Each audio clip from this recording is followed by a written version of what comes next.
அனைவருக்கும் இனிய காலை வணக்கம். நீங்கள் இணைந்திருப்பது இலங்கையின் முதற்தர செய்தி வழங்குகிற நியூஸ் ஃபர்ஸ்டின் காலை நேர பிரதான செய்தி அறிக்கைகளுடன் உங்களுடன் இணைந்து கொள்ளும் நான் ஜூடின் சிந்துஜன். மலர்ந்திருக்கும் இந்த நாள் இனிய நாளாக அமைய அனைவருக்கும் வாழ்த்துக்கள். விரிவான செய்திகளுக்கு செல்லும் முன்னர் முதலில் தலைப்புச் செய்திகள். பொதுத் தேர்தல் தொடர்பில் பேஃபல் அமைப்புக்கு 234 முறைப்பாடுகள் பதிவு.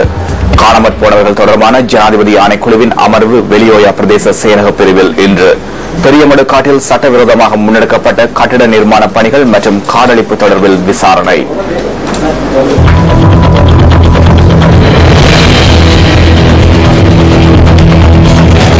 தொடர்வது உள்நாட்டுச் செய்திகள். பொதுத் தேர்தல் அறிவிக்கப்பட்ட நாளிலிருந்து இதுவரை 234 முறைப்பாடுகள் கிடைத்துள்ளதாக பேஃபல் அமைப்பு தெரிவிக்கின்றது. மாவட்டங்களில் பொருட்கள் விநியோகிக்கப்பட்டமை குறித்து முறைப்பாடுகள் கிடைத்துள்ளதாக அமைப்பின் நிறைவேற்று பணிப்பாளர் ரோஹன் ஹேட்டியாராஜ் தெரிவித்தார்.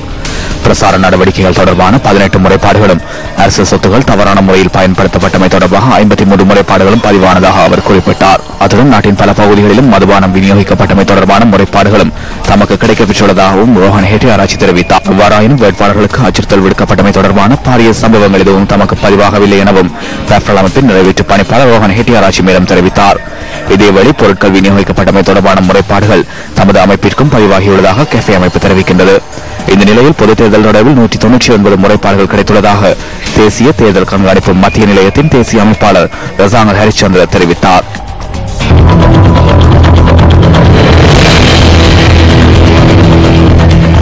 டிஜிட்டல் தேர்தல் பிரசார பதாகைகள் பொருத்தப்பட்ட லொரியொன்றுடன் 2 சந்தேக நபர்கள் அவிசாவளையில் கைது செய்யப்பட்டுள்ளனர். இந்த சம்பவம் தொடர்பில் அவிசாவளை போலீசார் விசாரணைகளை மேற்கொண்டு வருவதாக போலீஸ் ஊடக பேச்சாளர் உதவி போலீஸ் அத்தியட்சகர் ரோவன் குணசேகர தெரிவித்துள்ளார். இதேவேளை தேர்தல் ஆணையாளருக்கும் அரசியல் கட்சிகளின் செயலாளர்களுக்கும் இடையிலான விசேட கலந்துரையாடல்கள் தேர்தல் செயலகத்தில் நேற்று பிற்பகல் நடைபெற்றது. தேர்தல் பிரசார பணிகளின் போது பின்பற்ற வேண்டிய நடைமுறைகள் குறித்து இதன்போது ஆலோசனைகள் வழங்கப்பட்டதாக மேலதிக தேர்தல் ஆணையாளர் MM முகமது கூறினார்.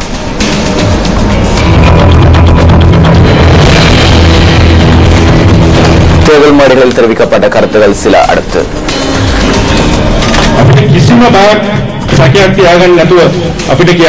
ஆகஸ்ட் 17ஆம் தேதி பெரும்பான்மையுடன் ஐக்கிய தேசிய கட்சி வெற்றி பெறும் என்பதை எந்தவித அச்சமும் சந்தேகமும் இன்றி எம்மால் கூற முடியும். இன்னும் 3 வாரங்கள் மாத்திரமே இந்த பிரசாரத்திற்கு எஞ்சியுள்ளது. நீங்கள் இதைவிட சவால்களை எதிர்நோக்கியவர்கள். நம்பிக்கையோடு செயற்படுங்கள். பெற்றுக்கொண்ட வெற்றியை சீர்குலைக்க இடமளிக்க வேண்டாம்.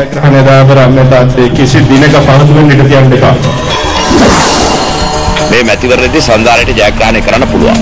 ඒ වගේ ලංකාවේ දිස්ත්‍රික්ක රාශියක් ජයග්‍රහණය කරනකොට இந்த தேர்தலில் கூட்டமைப்பு வெற்றியிட்ட முடியும். பல்வேறு மாவட்டங்களில் வெற்றி கிடைக்கும் போது அதிகளவான உறுப்பினர்கள் கூட்டமைப்பில் இருந்து தெரிவு செய்யப்படுவார்கள்.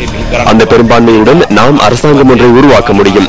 9ஆம் தேதியில் இருந்த நிலைமையை விட கூட்டமைப்பு அரசாங்கத்தை உருவாக்க முடியும் என்ற மனோநிலை இன்று ஏற்பட்டுள்ளது என நான் நினைக்கின்றேன்.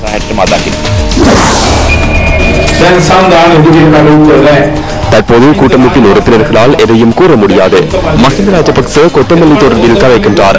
17ஆம் தேதிக்கு பின்னர் அவரும் அதையே பருக நேரிடும். வீட்டுக்கு வந்து அழைக்கும் வரை கூட்டமைப்பின் உறுப்பினர்கள் காத்திருக்கின்றனர். ஒவ்வொரு கிராமத்திலும் 75% ஐக்கிய தேசிய கட்சியுடனேயே இருக்கின்றனர்.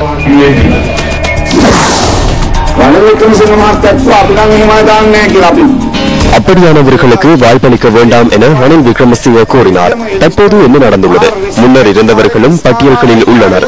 20 தவறணை உரிமையாளரும் மதுபான உற்பத்தியாளரும் தேர்தலில் போட்டியிடுகின்றனர். ஆகவே 2 தரப்பினரும் ஒன்றையே செய்கின்றனர்.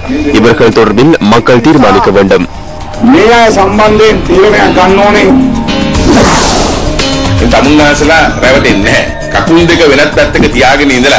நீங்கள் ஏமாற மாட்டீர்கள். கால்களை வேறுபட்ட இடங்களில் வைத்துக் கொண்டுள்ளவர்களை பாராளுமன்றத்திற்கு அனுப்பினால் தேசிய அரசாங்கம் என கூறிக்கொண்டு ஐக்கிய தேசிய கட்சியில் இணைவார்கள் என்பதை கூறுகின்றேன். அவ்வாறானவர்களை தெரிவு செய்ய வேண்டாம்.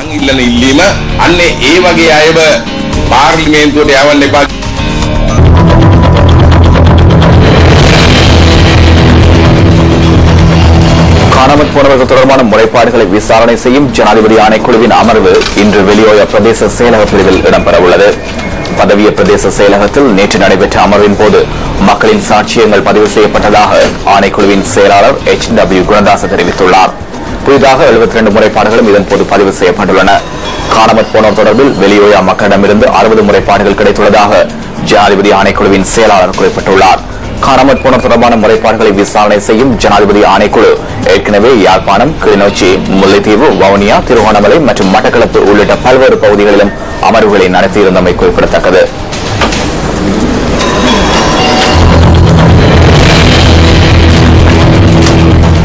வில்பத்து சரணாலயத்திற்கு வடக்கே உள்ள பெரியமடு காட்டில் சட்டவிரோதமாக முன்னெடுக்கப்படுகின்ற கட்டட நிர்மாண பணிகள் மற்றும் காடழிப்பு தொடர்பில் விசாரணை ஆரம்பிக்கப்பட்டுள்ளதாக வன இலாகா திணைக்களம் தெரிவித்துள்ளது. ஆரம்ப காலம் முதல் வசித்து வருபவர்களுக்கு மாத்திரமே குறித்த காட்டு பகுதிக்குள் பிரவேசிப்பதற்கான அனுமதி வழங்கப்பட்டுள்ளதாக திணைக்களத்தின் பணிப்பாளர் நாயகம் அருண ஹதுருசிங்க கூறியுள்ளார். பெரியமடு பகுதியில் இடம்பெற்று வந்த சட்டவிரோத நிர்மாண பணிகள் ஜனாதிபதியின் பணிப்புரையின் பேரில் நிறுத்தப்பட்டதாகவும் அவர் தெரிவித்துள்ளார். விசாரணைகளின் போது குற்றவாளிகளாக காணப்படுவோருக்கு எதிராக சட்ட நடவடிக்கை எடுப்பதற்கும் வன இலாகா திணைக்களம் தீர்மானித்துள்ளது.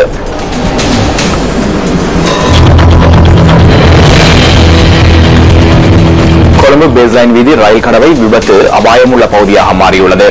பேஸ்லைன் வீதியை அதிகளவானோர் பயன்படுத்துவதுடன் ரயில் கடவை அண்மை காலமாக தண்டாவளம் ஒன்று மேலே உயர்ந்து காணப்படுகிறது. இதனால் குறித்த வீதியை பயன்படுத்துவது அபாயமானது என வாகன சாரதிகள் சுட்டிக்காட்டுகின்றனர். மழைக்காலங்களில் ரயில் கடவை நீரில் மூழ்கி காணப்படுவதாகவும் இதனால் விபத்துகள் இடம்பெறுவதற்கான சந்தர்ப்பங்கள் காணப்படுவதாகவும் சாரதிகள் குறிப்பிடுகின்றனர். மக்களின் இந்த குற்றச்சாட்டு குறித்து ரயில்வே முகாமையாளர் விஜய அமரதுங்கவிடம் நியூஸ் ஃபர்ஸ்ட் வினவியது. இந்த பிரச்சனையை தீர்ப்பதற்கு நடவடிக்கை எடுப்பதாக அவர் குறிப்பிட்டார்.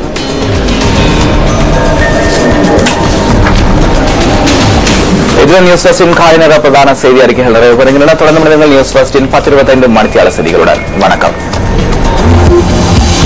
Hotline 0114-896-896 www.newsfirst.lk. Feedback at newsfirst.lk.